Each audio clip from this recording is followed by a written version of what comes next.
किसी भी शक्ल में हो सकती है। जब तुम अपने बच्चे से नाराज होते हो तो उस्ताद से कहकर जाते हो, उसे अच्छी तरह पीटियो, खूब मारना इसे। माँ को सता रहा था, घर में चोरी कर रहा था, उस्ताद से पिटवाने कहकर जाते हो नहीं। और बाद दफा तो फिर पुलिस से पिटवाओगे कि भाई पुलिस वालों को पैसे भी दोगे कि 200 रुपए ले लो, जरा अच्छी ठुकाई करो इसकी, ठीक हो जाएगा। क्यों? बेटा है, भाई है, भतीजा है, मोहब्बत है, मगर उसके फेल से नफरत है। जिनके बच्चे नशा करने लगते हैं वो नशा मुक्ति केंद्र पर अपने बच्चों को छोड़कर आते हैं कि नहीं आते? छोड़कर आते हैं, जहां वो जेल से बदतरीन जिंदगी गुजारते हैं। और जो अपने घर वालों को परेशान करते हैं, इसका कत्ल कर दिया, उसका मर्डर कर दिया, उस पर 307 कायम कर दी और उसके घर से चोरी कर ली, यहाँ पर स्कूटी चुरा ली। उनके माँ बाप अपने बच्चों की जेल चले जाए तो बैल नहीं करते, जमानत नहीं कराते।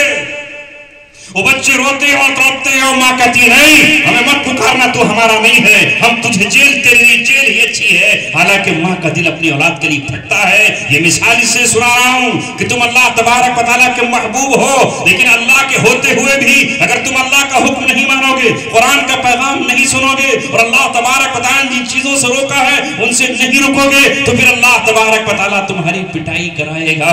हो सकता है कि वो बेटे से बाप की पिटाई करवा दे, और ये हो सकता है कि बीवी का बेलन शौहर के ही पड़वा दे, और ये भी हो सकता है कि साला अपने बहनोई के थप्पड़ लगा दे, और ये भी हो सकता है कि अल्लाह तबारक व तआला फिर पुलिस और थाने में तुम्हारा गिरेबान फटवा दे और उसके जरिए तुम्हें जलील और ख्वार करा दे। और ये भी हो सकता है कि अल्लाह तबारक व तआला किसी फिरौन जैसे बादशाह को तुम पर मुसल्लत करे और वो तुम्हारे किसी एक आंसू की परवाह न करे और तुम्हारी किसी फरियाद को न सुने। ये भी हो सकता है।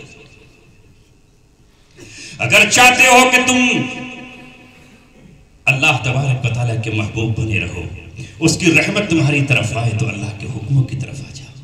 ऐ मुसलमानों, मुसलमान होकर फिर शराब के जाम हाथों में, मुसलमान होकर नशे की पुड़ियां हाथों में, मुसलमान होकर जुआ, मुसलमान होकर सूद, मुसलमान होकर कमजोरी का फायदा उठाना, मुसलमान और चोरी, मुसलमान और डाका, मुसलमान और नाहक कत्ल, मुसलमान और किसी की जमीन को दबा लेना। तुम्हारा नबी तो ये कह रहा है, अगर किसी ने एक बारिश जमीन भी दबाई किसी की नाहक, तो कल कयामत में अल्लाह तबारक व तआला उसके गले में 7 जमीनें लटका देगा। है परवाह हमें?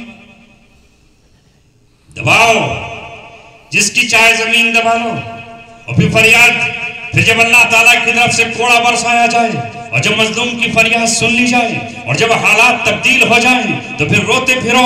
अल्लाह तबारक व तआला ने मुसलमानों तुमसे कहा है, वला ताकुलू अम्वालकुम बैनकुम बिल बातिल, किसी का माल नाहक तरीके से मत खाओ, किसी भी तरीके से नाहक माल मत खाओ। तुम्हारे नबी ने कहा तिजारत, सच्ची तिजारत करो, झूठ मत बोलो, झूठी कसमें मत खाओ। अगर तुम्हारे माल में कोई ऐब है उस ऐब को मत छुपाओ। आपने फरमाया मन गश्शा फलैसा मिन्ना, जो धोखा दे वो हम में से नहीं है। अब ये धोखेबाजी में मशहूर हो रहे हैं, हो कहा तुम किस जगह पर खड़े हुए हो? ऐ मुसलमानों जरा बताओ तो सही, ऐ मुसलमानों बताओ। मैं भी ज्वालापुर में था, वहां उलमा बैठे थे, वहां कुरान के हाफिज बैठे थे, एक मजलिस मस्जिद में लगी हुई थी और वहां ये जिक्र हो रहा था कि यहाँ निकाह बाजों के साथ, डीजों के साथ, ताश के साथ और न जाने कितने झुमकों और ठुमकों के साथ यहाँ पर निकाह हो रहे हैं। कोई कह रहा था कि उलमा को आगे बढ़ना चाहिए और उलमा कह रहे थे कि आवाम को खुद इस्लाह करनी चाहिए। क्या नहीं हो रहा है साहब? दिलों में मोहब्बत है हमारे? नहीं, ये सब फर्जी दास्तान है, फर्जी दास्तान है। क्यों? ये जो गाना है जो रात दिन हमारे कान में बज रहा है, हदीस में आता है ये गाना युम्बितुन निफाक, ये निफाक को, मुनाफिकत को ऐसे पैदा करता है। युम्बितुन निफाक फिल क़ल्ब, कमा युंबितुल माउ ज़रा, जिस तरह तुम अपनी खेती को पानी देने जाते हो तो पानी से घास उग आती है, घास निकल आती है, इस तरह दिलों में निफाक बैठा हुआ होता है और हम एक दूसरे से मोहब्बत करने के लिए तैयार नहीं है। हमारी मोहब्बतें खत्म हो गई। हम आए थे पूरी दुनिया में इंसानियत की खिदमत करने के लिए, इंसानियत को नवाजने के लिए। हमें यह कहा गया कि अगर तुम्हारे दरवाजे पर कोई कर्ज लेने के लिए आ जाए तो तुम्हें उसकी जात नहीं पूछना, उसकी बिरादरी नहीं पूछनी, उसका धर्म और मजहब नहीं पूछना। तुम्हें कमजोरों की मदद करना है, तुम्हें बीमारों की मदद करना है, बीमारों की आयादत करना है। और तुम अपने नबी का पैगाम क्यों नहीं दुनिया में आम करते?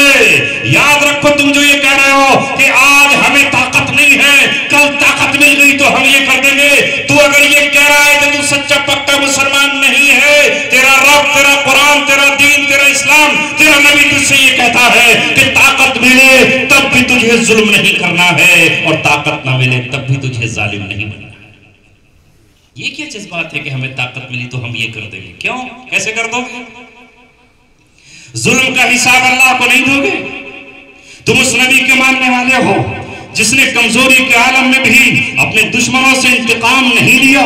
ताइफ की गलियों में जब जिब्रील आए, आपके जख्मों को देखकर, आपके खून का बहता हुआ देखकर और आपको जमीन पे लेटा हुआ देखकर, आपकी जूतियों को खून से भरा हुआ देखकर और आकर ये कहा, मैं पहाड़ों को इजाजत दो, मैं दोनों पहाड़ों को, ताइफ के दोनों तरफ पहाड़ हैं, इस तरह मिला दूंगा जिस तरह दो चक्की के पार्ट आपस में मिल जाते हैं, इनकी हड्डियां चूरा हो जाएंगी, इनकी नस्लें खत्म हो जाएंगी, ये दीदाए इबरत बन जाएंगे।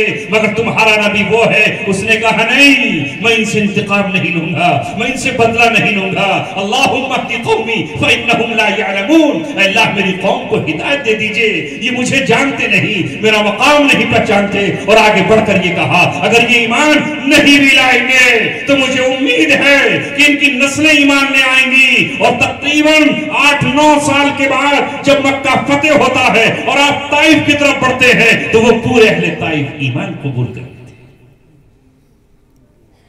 क्यों? ताकत मिलेगी तो जुल्म करोगे,